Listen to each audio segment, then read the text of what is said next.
It's election night in America, and a nation in crisis is at a crossroads. What has the election revealed about the country?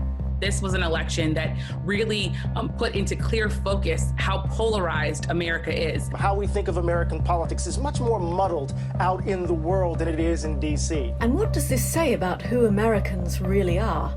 We can say that Joseph Robinette Biden Jr. is on track to win the state of Pennsylvania, become the 46th president of the United States. What they want. It's time to put away the harsh rhetoric. And where we are headed. Let us be the nation that we know we can be.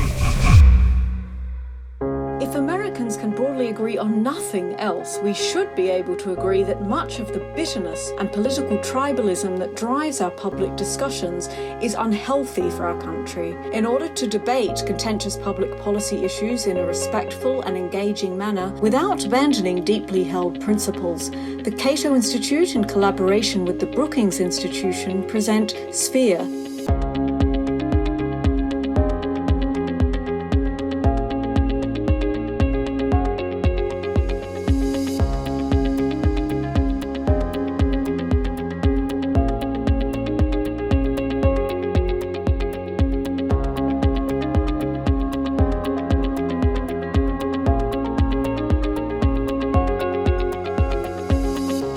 Sally James. Joining me for this discussion today are Elaine Kamarck, Founding Director at the Centre for Effective Public Management at the Brookings Institution, PJ O'Rourke, esteemed author, most recently of A Cry from the Far Middle, Dispatches from a Divided Land, and Meitchel Mencken Research Fellow at the Cato Institute, and Ramesh Ponnuru, Senior Editor at National Review and Visiting Fellow at the American Enterprise Institute. Welcome to Sphere. PJ, in the days following the election, you had a piece in the Times of London with a rather fabulous title. This low-down, dirty, mud-slinging, double-dealing mess shows my America is still going strong. What has this election shown you? Well, it was actually, yes, I was sort of heartened by, America's energy that we put into this election. Most of it misguided, but energetic nonetheless. And what I don't know, my takeaway from it all was really a sort of thankfulness that when all is said and done, that politics is really such a small part of American life. I mean, it's been hard to remember sometimes during this pandemic of an election season that is still not quite over. And I wish there were a vaccine on the horizon for partisan fever, I admit. But even so, politics is really not all that important in America. I mean, when we fall in love, we don't hold state primaries to select the person for whom we might feel passion. When we get married, we don't let the nation elect our spouse, much less the Electoral College. I mean, whatever one's position on legalized abortion, the decision to have children and how many children, it isn't on the ballot. In fact, if you're Catholic like the O'Rourkes are, sometimes, oops, even the parents don't get a vote. And every small child is terrifically bipartisan, being both a little Democratic bedwetter and a tiny Republican screaming mine. We wouldn't allow Joe Biden or Donald Trump to babysit our kids. Joe would forget where he put them. Donald would sell all their toys. Our sons and daughters don't get good grades by putting out yard signs asking for an A+ on their book report. We don't find good jobs by begging strangers for contributions to our Find a Good Job campaign fund, although these days with GoFundMe, I may be actually all wrong about that. We don't mow the lawn by having Congress pass a law against grass growing. We don't garden by standing on a stump imploring tomatoes to get ripe. When it comes to daily life, every vote doesn't count. Thank goodness. What counts is just one vote, our own personal private decision.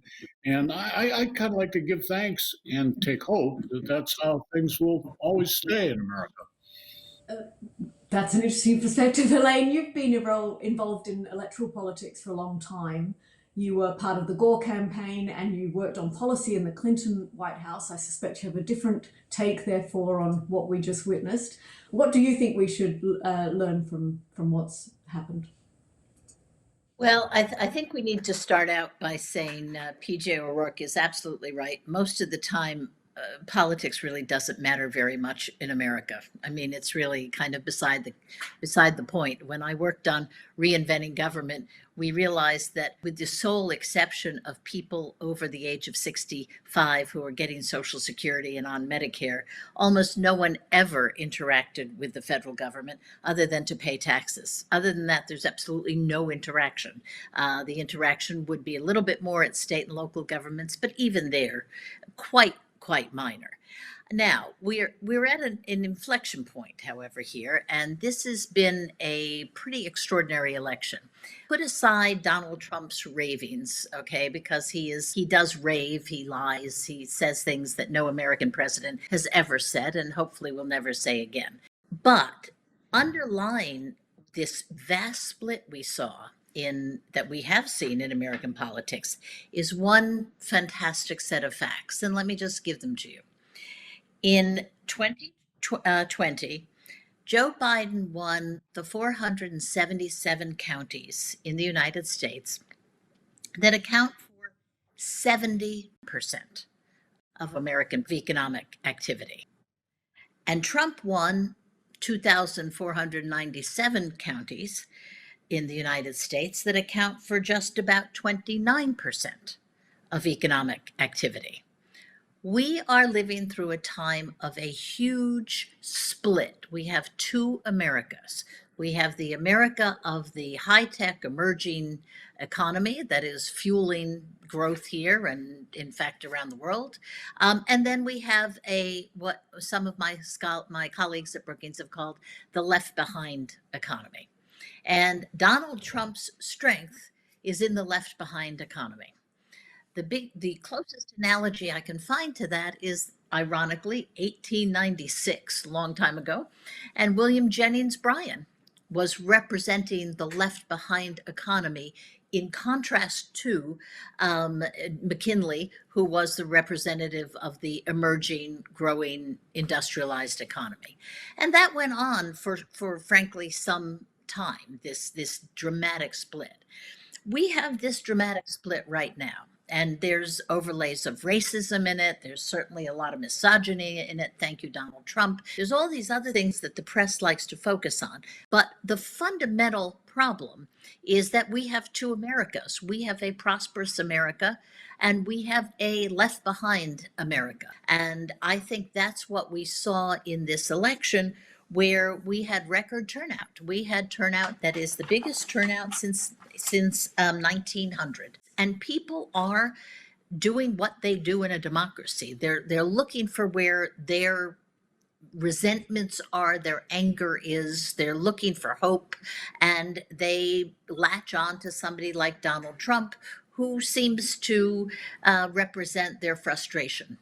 Ramesh, you come from a more conservative perspective. What lessons do you think we should take from this last election cycle? Well, I suppose the one thing we've learned is that nobody knows anything, or rather that's something we should have relearned from the way things turned out and the surprises that we had in some cases. I think that it's not really fundamentally a question of what we've learned as some lessons that have been reinforced by this election. And what strikes me, and it's very much dovetails with a lot of the things that PJ and Elaine have been saying, is that we have two very, very strong coalitions in American politics. And we can make a couple of generalizations about them. One, each of them is large. They are closely matched coalitions. We've had essentially a kind of trench warfare between a progressive and a conservative coalition for about 25 years in American politics now. Each of those coalitions is internally divided and heterogeneous, and has various tensions. In the Democratic coalition, there are a lot of upper middle class white suburbanites who used to be Republicans and still have some conservative fiscal elements, and there is the sort of the rising so-called electorate, younger people, non-whites, more left-wing people. That's been a continuing problem for the Democrats. On the Republican side, I think we're all aware of some of the coalition difficulties that they've got. They've got these working class voters who may have voted for Obama in 2008 and 2012, but liked Trump, are not quite sure what they think about Republicans other than Trump. But what holds each of these coalitions together is antipathy to the other side. It's not a shared political philosophy. It's not a shared set of policy objectives. It is fear of and hostility to the other side. One last thing that each of these coalitions has in common, and that I think accounts for some of the sourness of contemporary politics, is that each of them is convinced that it represents the people, and that if it suffers any political setbacks, it's because of some kind of unfairness. In the case of the Republican coalition, it's because of the deep state, or it's because of the media, or it's because of voter fraud. If it is the progressive side, and they suffer a setback, it's because the system is unfair, it overweights rural voters, it's vote suppression, it's Russia.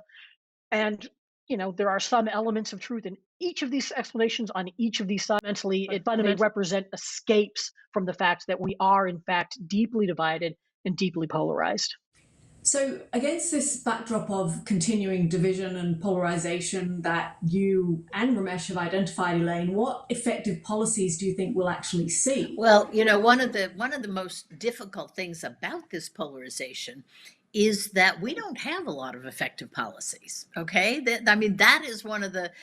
Believe me, it's not a surprise that there are left behind areas in the United States. It's just that nobody knows how to include them in the prosperity of the coast. So if you look at where I used to live in Cambridge, Massachusetts, right? Moderna, who has just come out with this blockbuster vaccine, is situated in Cambridge, Massachusetts. It's an enormous employer. The least educated people they employ are Ivy League bachelor's degrees in science. That's the least educated people they employ. A company like that can't move someplace else, right? It has to be in one of these high-tech centers, whether it's Cambridge or Silicon Valley or the Raleigh-Durham Triangle, et cetera, because they need a certain kind of workforce. So it's really hard for us to sort of craft policies. There are some around the edges, but it's really hard to do that. So that's first. The second is that a lot of this is not about policy. And I think Ramesh alluded to this. A lot of this is culture. Okay, a lot of this is the feeling that among older white, particularly people, that somehow this new generation of color, and the younger generation is 40% of color as opposed to baby boomers and older people, that somehow this is not America, that this is not the America they knew, that they're losing something, that people are taking their jobs somehow, whether they're immigrants or whether they're women, that somehow the America they grew up in no longer is. Now, that is something you can't fix by policy. Right? It's just too hard to fix by policy. So I think that's why we've seen this polarization persist as long as it has, and why I think it will persist, if I were to guess, probably another decade before the demographics sort themselves out. So Ramesh, do you agree with that there's there's culture going on here that is very difficult to fix using policy, or do you think we can get some effective policies out of what we've talked about as a very divided society and polity, if you like? So I do think that there is a great degree of cultural conflict that is being revealed by our politics. And I do think some of it has the character that Elaine was discussing, that there is a kind of reaction to demographic change in our country. But I don't think it's just that. I'm really struck over the last 5 or 6 years in particular at the surveys on people's reactions to a complex of things that one might call political correctness or cancel culture or what have you. And it's a sense that you are going to be tarred as a bigot based on sort of innocently not keeping up with extremely rapid changes in linguistic fashion. For example, I mean, you saw it just right after the election with Claire McCaskill, who, with the best will in the world, used the word transsexual and got stomped on pretty hard by a lot of people to her left. I think people really, and not just white people, not just older white people, really resent that kind of thing. And that's one of the other things that's going on. In terms of the policy agenda that can confront this divide in America, if you think about this, the last 30 years of American politics, another thing that's just really struck me, because it happens to be the period of time that I've covered as a journalist, is very hard to think of a large, sweeping national political initiative that hasn't backfired on the people who pushed it. Go back to the Clinton healthcare policy, include Bush's push on Social Security, Obama's Obamacare, which, you know, at least for 6 or 7 years was a big problem for a lot of Democrats. And I wonder if one of the things that that tells us is that we are more likely to end the cycle of overreach and backlash if we work on small incremental places where we can generate some bipartisan support. That, it seems to me, is where we're likely to practically be able to get anything accomplished in this polarized time anyway. PJ, you don't put much stock in politicians. What, if anything, do you think effective government could look like here? Well, sometimes the best policy is no policy. My policy recommendations would be to do everything that we can to ensure maximum liberty. I think the culture, I mean, as a child of the 60s, I mean, here I speak as the official old white male on this panel. You know, the culture war is more amusing to me than it is actually aggravating. I mean, it has this little aggravating aspects. But not only did I experience the 1960s in my own small way, I personally tried to make the 1960s happen. 1960s were my fault. You think this nation is divided now? Remember back then, you know, let us recall Kent State. Boy, were people mad at each other. And, you know, whatever little tiffs we're having at our house about wokeness around the dinner table, you know, pale by comparison to the screaming and yelling about Vietnam that's going on at my house in the 1960s. Leave people alone. Let's go back to the McKinley era when populism was on the left rather than on the right, and when it was rural society versus William Jennings Bryan represented the values of rural society versus industrialization. It sorted itself out. Nobody would have thought of it at the time. And not only did it sort itself out naturally through market forces, but due to people's mobility and American liberty and the sort of loose fabric of American society, all sorts of what we now call the Rust Belt, all sorts of extremely successful places popped up all over America. A certain corporation may be trapped in the Bay Area or trapped in Cambridge because that's where the PhDs are, but the real estate prices are absolutely out of sight. One of these days, they're going to discover that if they're in Ypsilanti, Michigan, they'll have access to all the PhDs from the University of Michigan at about 1/10 the real estate cost. The industrialization started out in the big cities, but the big cities were simply too expensive to support industrialization, and hence the Clevelands, the Daytons, the Akrons, the Youngstown. I grew up in Toledo, Ohio. All those places, Detroit. All those places erupted in a good way economically. So let me see if I can sum up what I think we're all seeing here, despite the differences and the nuances that we've talked about. Democrats were hoping for, certainly expecting a landslide. That did not happen. Republicans lost the presidential race and look like they're going to hold the Senate, but by a hair. And I think what you all are saying are there are a lot of encouraging signs that the extremes of both parties, have been repudiated, and the crazy extremes are not really going to work for America. And according to PJ, they're really not that crazy compared to some of the times that the country has been through before. So Ramesh, what is your hope for the future? What's the best case scenario in your mind? Well, I'm not hopeful by nature, so I may not be the right person to ask that question.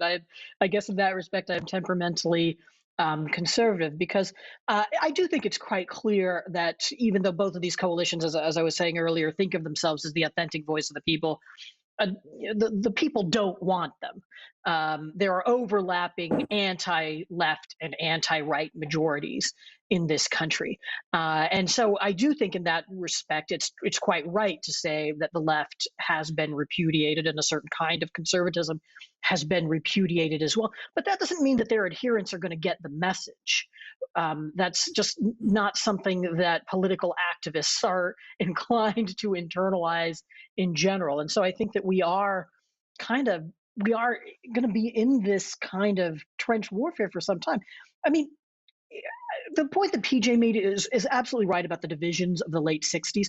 And if you think about the amount just of sheer political violence in the United States in the late 60s and the early 70s, was much, much worse than anything that we have seen recently, and much more routine than we have seen recently. And I think that's a totally good point. But the one thing that struck me as he was saying that, it was also a time where the political parties were less polarized and voters were less settled in one party or the other. So you could have a huge Democratic landslide in 1964, and then 8 years later have a huge Republican landslide. And a lot of the fiercest fights were within the Democratic Party, when you had the Hawks and the Doves really duking it out physically on the streets of Chicago in 1968. In some ways, we're in a better place right now because we don't have that level of division. But in some ways, it's worse because the parties have aligned themselves along the line of division. And that creates a huge, huge problem for our political system, a political system that in some ways was originally designed by our founders to encourage deliberation and consensus, but wasn't really designed for very solid, sharply delineated political parties. So all this is my way of saying I don't quite right now see the hopeful way out of it. Elaine, what are you hoping to see as this new administration launches? Well, I think a lot of what happens in the future depends on the person who has dominated the last 4 years, and that's Donald Trump. Trump himself he is such a demagogue. He's so good at it. And because he was president of the United States, journalists had to report on him. Even his lies, even all the bullshit that the guy spews and is still spewing today, it had to be covered because he was the president.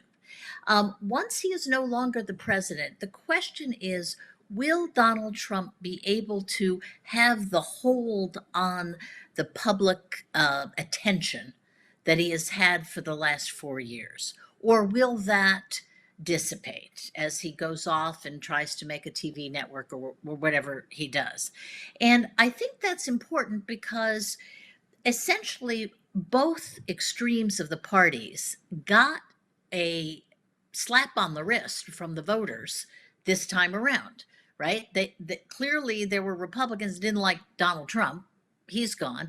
And all those House members in swing districts who came out and said socialism, defund the police, all this nonsense really hurt them, was a real slap on the wrist to the left wing of the Democratic Party. We should never, ever, ever mention the word socialism again, okay? Or defund the police. It's a nonsense phrase that doesn't even represent what people want to happen. So I think both extremes got a slap on the wrist. The question is, will they continue to have the hold over the center that they have had for the last several years? Okay. And if they do not, then I think I can counter Ramesh's pessimism with a little optimism. If Trump doesn't have the hold, it's possible that there are a handful of Republican senators who from time to time will cross over and will in fact enable the Senate to make some bipartisan policy. And if the Nancy Pelosi, it's a difficult having Nancy leave, right? If she leaves after this term. And the reason is she's a mother figure. All right. What does she say to AOC when AOC says the Green New Deal? She kind of says, oh, yeah, whatever.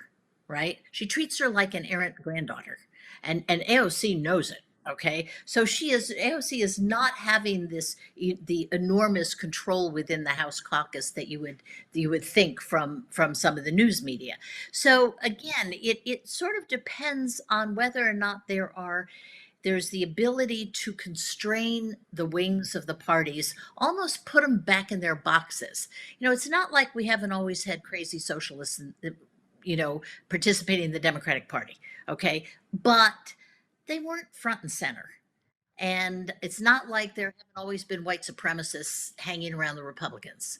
They haven't been white front and center. So we've got to get these people back in their cages, so to speak, and get back to a more normal and a more boring politics. Absolutely agree. Absolutely agree.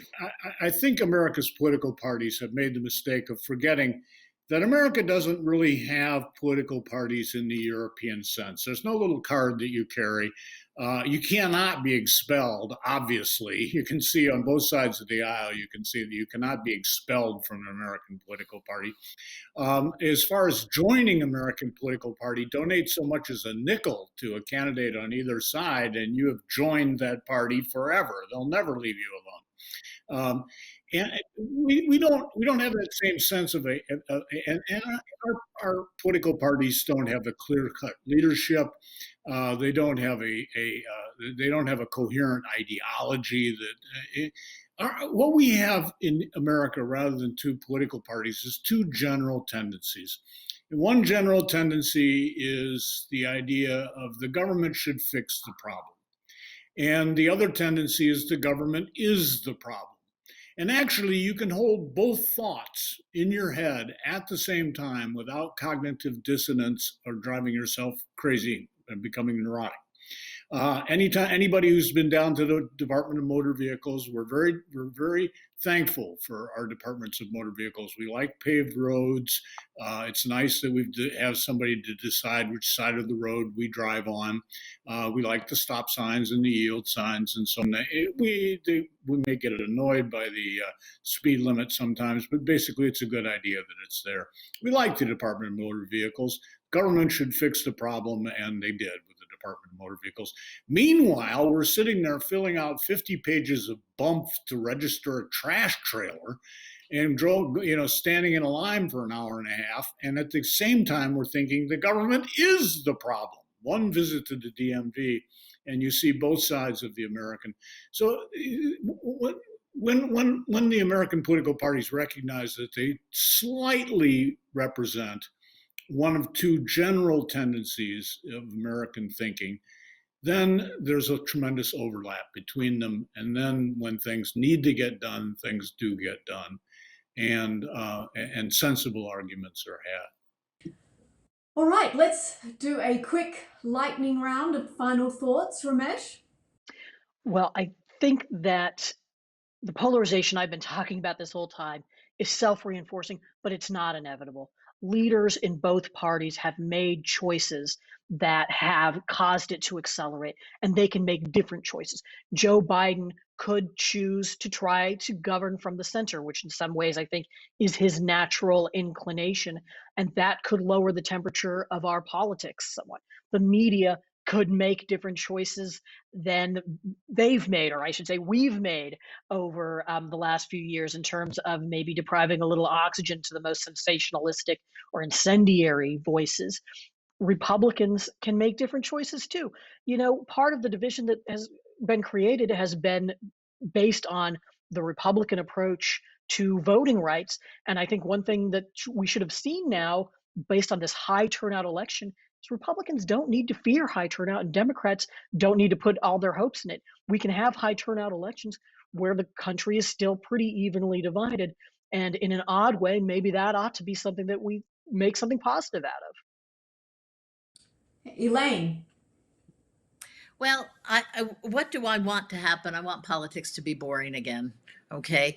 At the Brookings Institution in the last year, we have had a 300% increase in our readership.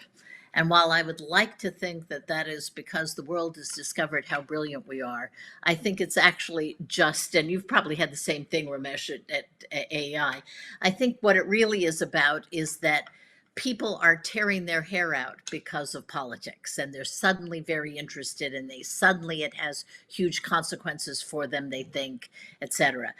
I would like to see our readership drop down. I hate as much as I love those big numbers. I'd like to see it drop down to its normal, boring level, where people who are interested in the difference between Medicare for all and public options tune into our erudite debates. And I think that just taking the temperature down, which frankly the removal of Donald Trump will do enormously. Taking the temperature down is something that I think can begin to restore us to normalcy and to a more balanced political dialogue. PJ, would you agree with that? What's your final thought? I absolutely agree. I'm all for boredom in politics. We do our best over at Cato to bore the dickens out of, out of people, and I hope we're able to do more of it in the future. I think that I'm kind of counting on America's famous short attention span. I'm hoping that about 6 months from now, people will be going, Donald who? Also, let us just take some time, realize that whenever there is a huge disruption in society, and the computer revolution is a huge disruption in society, arguably as big or bigger than the Industrial Revolution. Whenever you have this kind of disruption in a society, whether it comes from the moldboard plow or the introduction of the potato to Central Europe or whatever it is, it causes lots of trouble, and that trouble lasts for a while. But eventually society adjusts to it. And usually these huge changes, invention of the moldboard plow, industrialization, steam engines, and so on, electricity, and even social media, they generally turn out to be net beneficiaries. Society benefits from these things in the long run. In the short term, they cause a tremendous amount of bad effects and bad feelings, dark satanic mills, and we simply have to live through that transitional period and be a little patient. The purpose of Sphere is to debate and consider deeply contentious issues in a respectful forum. I thank the three of you for doing that here with me today. For more information about Sphere, please go to projectsphere.org. Thanks so much for watching. Thank you. Thanks. Thank you, Sally.